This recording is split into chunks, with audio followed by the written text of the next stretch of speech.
Maranata, meus irmãos, que bom estarmos juntos aqui, quase que no último dia da semana, como prometido, uma vez na semana pelo menos eu vou estar aqui com vocês para nós compartilharmos um pouquinho da palavra de Deus. E hoje calhou de ser uma sexta-feira. Em nome de Jesus, a partir de março, nós vamos ter um dia fixo. Eu estou orando aí para saber, depois eu vou fazer com vocês uma enquete ali nos stories para saber o melhor dia da semana e de repente até o melhor horário que a gente pode se reunir, para eu também me encaixar aqui nos meus horários. Muito bom estar com vocês hoje. Aproveita que você que está entrando agora, envia para alguém essa live. Nós vamos compartilhar a palavra do Senhor hoje mais um pouco. Creio que é uma fonte inesgotável, né? O Senhor sempre está falando algo. O Senhor sempre está falando algo. Quando eu olho, por exemplo, inclusive para aqueles 400 anos entre a antiga aliança e a nova aliança, né? Entre a chegada de João Batista, é conhecido inclusive como o período do silêncio de Deus, né? Mas aí eu fico me perguntando, se Deus estava em silêncio, como foi que o pai de João Batista ouviu da parte do Senhor que João Batista ia ser pai, né? E a sua esposa, que o pai de João Batista seria pai. Como que ele soube? Se o Senhor estava em silêncio todo esse tempo, como que Isabel engravidou? Como que ela soube da parte do Senhor que aquele menino ia crescer nos caminhos do Senhor? Se o Senhor estava em silêncio todo esse tempo, como a profetisa Ana poderia lhe falar a respeito do Senhor Jesus? Se o Senhor estava em silêncio todo esse tempo, o que eu acredito de fato é que foi um tempo de escuridão, sabe, para muitas pessoas. Mas não é exatamente que o Senhor não estava falando, mas que as pessoas não estavam ouvindo. E creio, inclusive, que esse é um tempo como esse. Nos dias de Samuel, quando nós olhamos ali o livro de 1 Samuel, capítulo 1, capítulo 2, nós vemos que a palavra do Senhor era rara. Não é que o Senhor não falava, mas as pessoas não ouviam. Simples assim. E aí precisou do Senhor levantar um menino de 12 anos para ouvir a voz do Senhor. Em compensação, enquanto estava lá acontecendo, tinha um sumo sacerdote na casa do Senhor, tinha os filhos dos sumos sacerdotes, ou seja, tinha todo o povo, né, a estrutura levítica do sacerdócio, estava todo mundo lá cumprindo as suas funções. Isso me ensina uma coisa, não é porque você está aí dentro da igreja todo dia, não é porque você está cumprindo as suas funções que você esteja ouvindo a voz do Senhor. Então, quando se fala aí desse período de 400 anos de silêncio e desse período, inclusive, onde a voz do Senhor era rara, não creio porque o Senhor não estava falando, mas porque não tinha quem ouvisse. Então, quero conversar com você um pouquinho hoje. Na verdade, não seria sobre isso. Vamos ver onde o Espírito Santo nos leva, né? É muito bom. Eu sempre faço essa oração antes de ministrar a palavra. Eu falo para o Espírito Santo, não me deixa te atrapalhar, querido Espírito Santo. Não me deixa te atrapalhar. Então, vamos conversar hoje um pouquinho a respeito da Escritura. E se você pode aí, vamos orar um instante. Se você quiser, envia para as pessoas que você acha que podem ser abençoadas com essa palavra, que podem receber algo da parte do Senhor. Eu creio que nós vamos compartilhar aqui, como está escrito, algo que não nasceu do meu coração, nasceu da parte de Deus. A gente é só um instrumento, né, gente? Então vamos orar. Obrigada, papai, obrigada por esse dia, obrigada por esse tempo, obrigada por tudo aquilo que o Senhor tem plantado em nossos corações nesse tempo. Obrigada porque é só o começo. Obrigada porque ainda tem segredos no teu coração a serem revelados. Ainda existem, conforme diz a Escritura, os tesouros da obscuridade. Nós queremos conhecê-lo. Nós queremos, Senhor, como diz a tua palavra, conhecer a Cristo, o poder da sua ressurreição, participar da comunhão dos seus sofrimentos e ser conforme ao Senhor, como se fosse na morte, e ser achados em ti, meu Senhor. Nós não queremos ser encontrados fazendo tantas outras coisas, Senhor. Como a sua palavra diz, quando o Senhor da terra vier, será que ele vai encontrar paz na terra, Senhor? E nós queremos encontrar fé na terra. E nós queremos ser estes que vão ser encontrados crendo na tua palavra, crendo na verdade de quem o Senhor é, crendo no poder do Espírito Santo, crendo no Evangelho de Jesus e também, como diz a Escritura, Senhor, queremos ser encontrados como aqueles que no tempo certo estarão dando o alimento certo para as pessoas certas, Senhor. A sua palavra diz, meu Pai, que nós vamos, quando o Senhor vier, será que ele vai encontrar Será que ele vai encontrar? Ô Senhor, nós pedimos que o Senhor nos encontre com os servos fiéis, como diz a sua escritura, servos fiéis que vão estar dando de comer para os seus servos o alimento certo na hora certa, meu Pai. Em nome de Jesus, Espírito Santo, não me deixe te atrapalhar, mas faz conforme a tua vontade, fala conosco, a começar de mim, que essa palavra nos traga transformação e que o Espírito Santo possa renovar nossa mente, que nós possamos ir de glória em glória, de vitória em vitória. Não a vitória pregada pelo mundo, Senhor, não a vitória dita pelo mundo como que a conquista dos bens ou a conquista de fama ou de dinheiro, ou seja lá o que for, mas a conquista de nós mesmos, submetendo a nossa carne, submetendo a nossa mente ao senhorio de Cristo e declarando que nós estamos, por escolha, presos ao Senhor pelo resto das nossas vidas. Em nome de Jesus. Amém. Maranata, sejam bem-vindos. Nós vamos aqui compartilhar um pouquinho hoje da Escritura. Eu tenho algo aqui preparado e acredito que, Senhor nos permitir, nós vamos falar a respeito disso. Mas me veio a memória, enquanto orávamos, que a Escritura onde diz que o Senhor Jesus, quando o Filho do Homem vier, né, é o que ele estava dizendo, será que ele vai encontrar fé na terra? Será que ele vai encontrar aqueles que creem? E eu não estou falando para você sobre crer simplesmente que você é salvo. E isso é uma grande coisa, é o início das coisas, né? É uma coisa que eu sempre digo e cada vez me choca ainda mais, que eu continuo a perceber isso ao longo dos anos, que muitos pararam em Isaías 53, né? Homem de dores, que sabe que é padecer, ele não tinha beleza, ele não tinha formosura, e pararam aí, pensando que Cristo já não tem beleza, pensando que Cristo é um homem eternamente de dores, né, que padece eternamente numa cruz. Mas ele não está mais na cruz, ele também não está mais na tumba, ele não está mais enterrado, né, ali naquela caverna cuja pedra rolou na frente. Não, ele ressuscitou, ele está sentado no trono e ele virá. Quando nós olhamos para isso, quando nós olhamos para a Escritura inteira, completa, o plano completo de Deus, nós não podemos nos limitar pensando que o plano de Deus parou na cruz. O plano de Deus não parou na cruz. O plano de Deus começou na cruz. O plano de Deus começou a ser manifestado na cruz. Ele veio fazendo toda a narrativa da história, ele veio trazendo o seu povo, Israel. Inclusive, você não pode negar, Israel é o povo de Deus. E essa é uma coisa que por muito tempo entrou na igreja, como não tinha-se o Israel reconhecido como nação, as pessoas começaram a dizer, não, Israel é a igreja. Israel não é a igreja, Israel é Israel.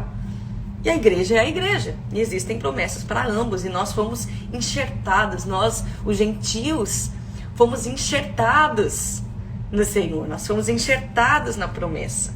Mas nós não éramos o povo escolhido de Deus. Deus abriu aí um caminho para nós. Não só para os judeus, mas também para nós, através de Cristo na cruz. Então ele veio contando a sua história, ele veio dizendo a narrativa, ele veio nos abrindo um caminho e dando-nos essa possibilidade de sermos resgatados em Cristo Jesus. Então quando a cruz vem, quando Jesus é morto na cruz, quando ele ressuscita, ali começa uma nova história. Ali começa uma nova história. A semelhança de Adão, que foi colocado para dormir, e essa palavra do dormir no hebraico é a mesma para morrer, e do seu lado foi arrancado Eva, né, a sua noiva. A semelhança de Adão, agora Jesus como o Adão perfeito, o segundo Adão, e o último Adão, eu gosto de chamar de o último Adão, a Escritura também chama de último Adão, porque ele veio como o Adão perfeito, o homem perfeito. E a semelhança de Adão, do primeiro Adão, o Senhor Jesus, quando morre, o que acontece? Rasgam o seu lado, né? Rasgam o seu lado. A igreja nasceu ali do lado de Jesus. Como que ela foi soprada ao Espírito de vida? Como que a igreja veio a nascer, a respirar? Da mesma maneira que Adão recebeu um fôlego de vida, ao cumprir-se o dia de Pentecostes, está escrito lá, Atos capítulo 2, todos eles estavam reunidos no mesmo lugar. O que acontece? O Espírito vem sobre eles. É como Deus soprando sobre eles. E é muito interessante, porque sabe o que acontece? A Escritura diz, ouviu-se o som de um vento. O som de um vento. Então ali nasceu a igreja. Ali a igreja estava respirando. E É engraçado, né? A maneira como o Espírito Santo vai nos conduzindo. Mas a semelhança do primeiro Adão, o segundo Adão, o último Adão, foi retirada do seu lado a sua noiva. Foi retirada do seu lado uma noiva que vive. Então eu quero dizer para você que a noiva de Jesus, ela não está morta. O corpo de Jesus, ele não está morto. Ela vive, ela respira, ela se move, como está escrito em Atos, né? Porém, nele nos movemos, existimos, dele somos geração. Nós pertencemos ao Senhor. Agora, essa é a coisa. Será que o Senhor vai encontrar fé na terra? Porque o ponto não era começar na cruz. A cruz revelou o início de todas as coisas. Mostrou para nós que algo estava iniciando. E é muito lindo, inclusive, que Paulo está dizendo isso. Eis aí o mistério que ficou escondido pelos séculos e foi nos revelado e nos dado a saber. A igreja. A igreja era um mistério de Deus escondido, mas não podemos negar que Deus ainda tem um plano com Israel. Deus ainda tem um plano com ambos. A sua noiva, com Israel e com a sua igreja. Nós não podemos esquecer disso. Mas aí olhamos para a Escritura e vemos que muitas pessoas viveram aí nesse período de silêncio, muitas pessoas viveram aí nesse momento onde a palavra do Senhor era rara, e creio que porque os ouvidos estavam tampados. Eu inclusive postei esses dias um vídeo falando a respeito disso, Marcos capítulo 12. A Escritura diz que quando Jesus é questionado a respeito ali no maior mandamento pelos fariseus e os saduceus, ele responde: ouve, ó Israel, o Senhor Deus é o único Senhor. Aí ele diz: amarás, pois, o Senhor teu Deus de todo o teu coração, de toda a tua alma, de toda a tua força, né? De todo o teu muito, na verdade, que no português, o português foi o único a traduzir como força, né? Na verdade é todo o seu muito. Mas, e depois a gente fala disso outro dia.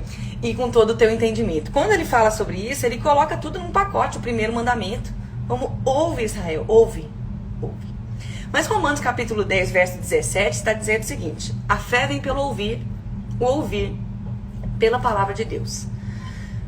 Aí você provavelmente escutou várias vezes isso, e aí uma interpretação de português mesmo, que faltou, né, nas pregações que você ouviu talvez. E eu não estou dizendo aqui que eu sou Pasquale, né, nada disso, mas para você entender, a Escritura diz assim: a fé vem pelo ouvir, vírgula, o ouvir pela palavra de Deus. Você ficou ouvindo aí, a fé vem pelo ouvir e ouvir e ouvir e ouvir e ouvir e ouvir e ouvir muitas vezes a palavra de Deus. Não é isso que a Escritura está dizendo em Romanos capítulo 10, verso 17, depois você dá uma olhada na sua Bíblia. O que a Escritura diz é: a fé vem pelo ouvir, vírgula, o ouvir pela palavra de Deus. Os nossos ouvidos são abertos por causa da palavra de Deus. Então, quando o Senhor Jesus está dizendo, ouve, ó Israel, o Senhor é o único Senhor, ele está dizendo, você precisa. E ele estava falando com o povo que conhecia a palavra de Deus. Ele estava dizendo, só é possível ouvir a voz de Deus se você conhecer a Escritura. Então, se você quer ter fé, você precisa ouvir. Mas para você ouvir, você precisa conhecer a palavra de Deus. É assim que nós ouvimos. Eu costumo dizer que o crente escuta com os olhos. Aqui, ó. O crente escuta com os olhos. Você quer ouvir a voz de Deus? Tem outras maneiras de ouvir a voz de Deus? Absolutamente. Existem outras maneiras de ouvir a voz de Deus. Deus pode falar com você audivelmente. Deus pode falar com você através de uma situação. Deus pode falar com você através da sua paz. Deus pode falar com você através da boca de outras pessoas. Deus pode falar com você dentro de si mesmo. Deus pode. Mas o crente, essencialmente, escuta com os olhos. Tá aqui. Aí talvez você me diga assim: eu me sinto tão fraco. Uma das coisas que eu mais recebo aqui, inclusive, né? Eu me sinto muito fraco. Eu me sinto muito fraco na fé. Eu me sinto desgastado. Eu estou cansado, sobrecarregado. Primeiro que já começa aí, né? Quando nós olhamos para o Senhor Jesus, ele diz assim: vinde a mim, todos vós que estáis cansados e sobrecarregados, eu vos aliviarei. Tomai do meu fardo, que é leve, o meu jugo que é suave. Aprendei de mim, porque eu sou manso e humilde de coração. Quando ele diz, vinde a mim, todos vós que estáis cansados e sobrecarregados, ele dá a solução. Aprendei de mim, eu sou manso e humilde. O que me mostra que quando alguém vive cansado e sobrecarregado, eu não estou falando sobre um estado específico, um dia que você se esforçou demais e aí, obviamente, seu corpo se cansa. Não, eu estou falando sobre uma vida cansada e sobrecarregada. É sinônimo de uma vida com falta de mansidão e humildade. Jesus deu a solução, e a solução é aprender de mim.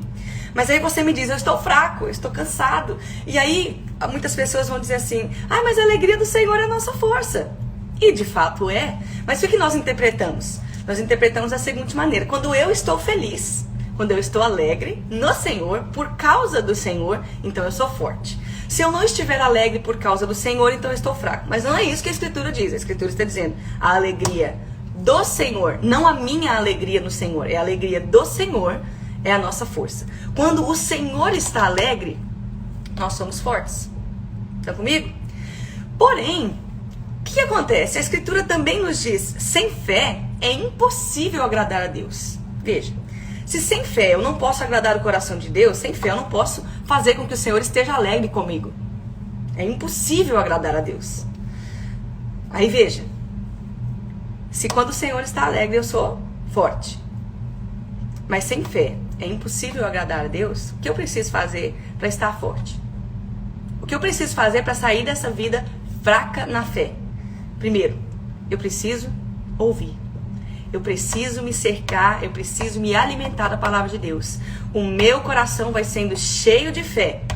Com essa fé, eu agrado o coração do Senhor. Veja, o Senhor não está exigindo de você uma coisa que Ele primeiramente não está te providenciando. Deus não exige nada de nós que primeiro Ele não tenha feito. O que o Senhor está dizendo? Ele quer que você seja forte. Ele quer que você agrade o seu coração. Porque quando o Senhor está alegre com você, você é forte. E você pode fortalecer seus irmãos. Mas sabe o que acontece? Você diz assim, eu tô fraco. E aí deita na cama e fica por isso mesmo. Mas aí o Senhor te providenciou e te deixou a sua palavra. Hoje em dia, não é que a palavra do Senhor é rara. Hoje em dia é que as pessoas não vão buscar a palavra do Senhor. Hoje em dia, não é que simplesmente o Senhor não fala. O que acontece é que as pessoas não param para ouvi-lo. Você está comigo? Então, quando nós paramos para ouvir a voz do Senhor, através da Escritura, nosso coração vai sendo cheio de fé. Nosso coração vai sendo cheio de fé. E aí essa fé, que veio da própria palavra de Deus, ela alegra o coração do Senhor. E quando o Senhor está alegre comigo, aí sim, eu sou forte nele. Você está fraco na fé? Vai para a Escritura. E eu não estou falando para você, e olha, sabe o que é interessante? As pessoas ainda, e eu por muito tempo, tá? Eu me coloco nesse lugar. Muitas vezes eu falei para alguns irmãos, olha, você está corrido, irmão. Lê que seja um versículo da Bíblia por dia. Lê um versículo da Bíblia que seja. Mas eu parando para pensar a respeito disso esses dias, eu fiquei pensando, que vida miserável, que cristianismo miserável é esse que você está disposto a dizer, eu tenho tempo para todas as outras coisas e para Deus eu vou dar para Ele um versículo por dia? Não, misericórdia, misericórdia. E aí você quer ser forte na fé. E aí você quer ser um gigante, um herói da fé. Não, você não vai ser um herói da fé, meu irmão. Você não vai ser um herói da fé lendo um versículo por dia.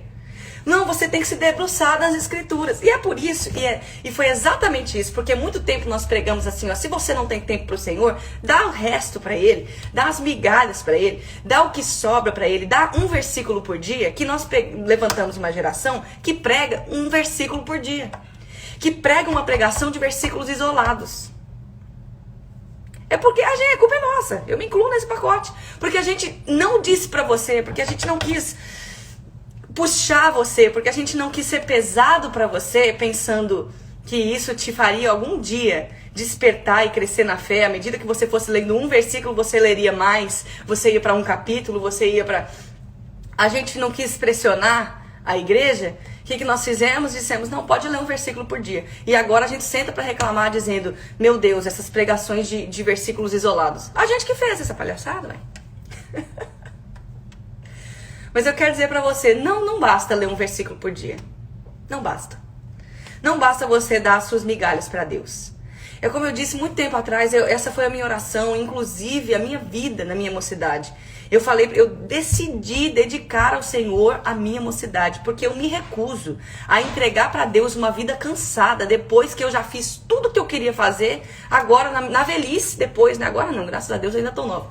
Mas na velhice eu vou falar pro Senhor, agora eu vou trabalhar pro Senhor. Agora que eu já perdi minha vitalidade, agora que eu já perdi meu vigor, agora que eu já não tenho força, agora que eu já não quero ir para mais lugar nenhum, agora que eu já não tenho mais nenhum sonho para realizar de mim mesmo, aí eu vou dar minha vida pro Senhor. Meu irmão, eu quero te convidar. Recuse-se a dar para o Senhor uma vida cansada de correr atrás do vento. Recuse-se a dar para o Senhor uma vida cheia de vaidade. Entrega a sua vida para Ele agora. Não é suficiente um versículo por dia. Quando o Filho do Homem vier, será que Ele vai achar fé na terra? Porque para Ele encontrar fé, a fé vem pelo ouvir. A fé vem pelo ouvir e o ouvir vem pela palavra de Deus. Se você não medita na palavra de Deus, você não tem fé. Se você não conhece a Escritura, você não tem fé. E o Senhor está nos chamando para uma vida de fé.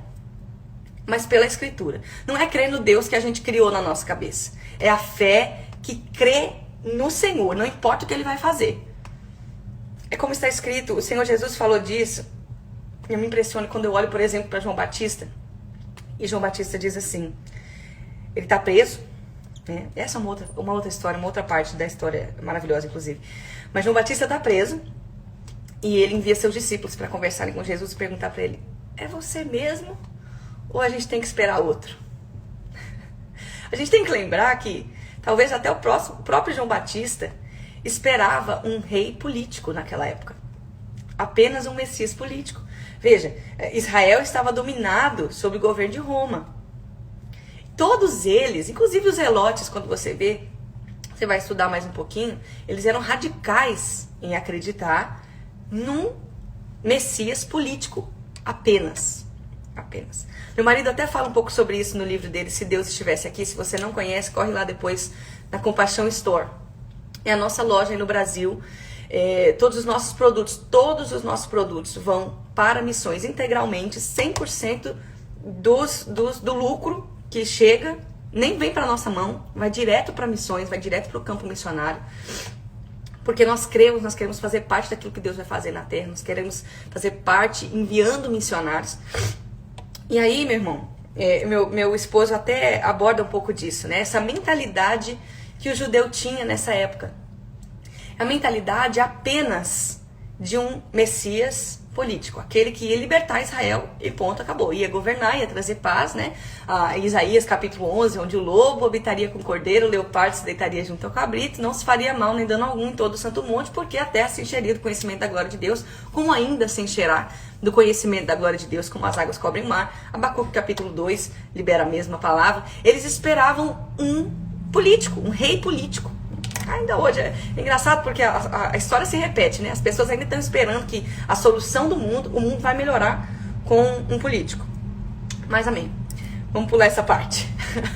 A solução ainda está em Cristo. O que eles não esperavam era que o mesmo Rei de paz, que faria com que a terra se enchesse da glória de Deus, de uma maneira, do conhecimento da glória de Deus, de uma maneira tão violenta, tão poderosa, que até o lobo ia deitar do lado do cordeiro. Olha que loucura. Até os animais, até o mundo animal seria pacificado. O que eles não esperavam era que esse mesmo rei, esse mesmo Senhor soberano, fosse o servo sofredor de Isaías 53. E eles não reconheceram. A Escritura diz, ele veio para os que eram seus, mas os seus não o reconheceram, não o receberam, né? E ali quando João Batista vem e ele faz essa pergunta para Jesus, João Batista, o primo de Jesus, aquele que veio preparando o caminho do Senhor, ele fala assim, ô Senhor Jesus, é você mesmo ou eu tenho que esperar um outro? É você mesmo o Messias? Porque eu estava esperando uma coisa diferente.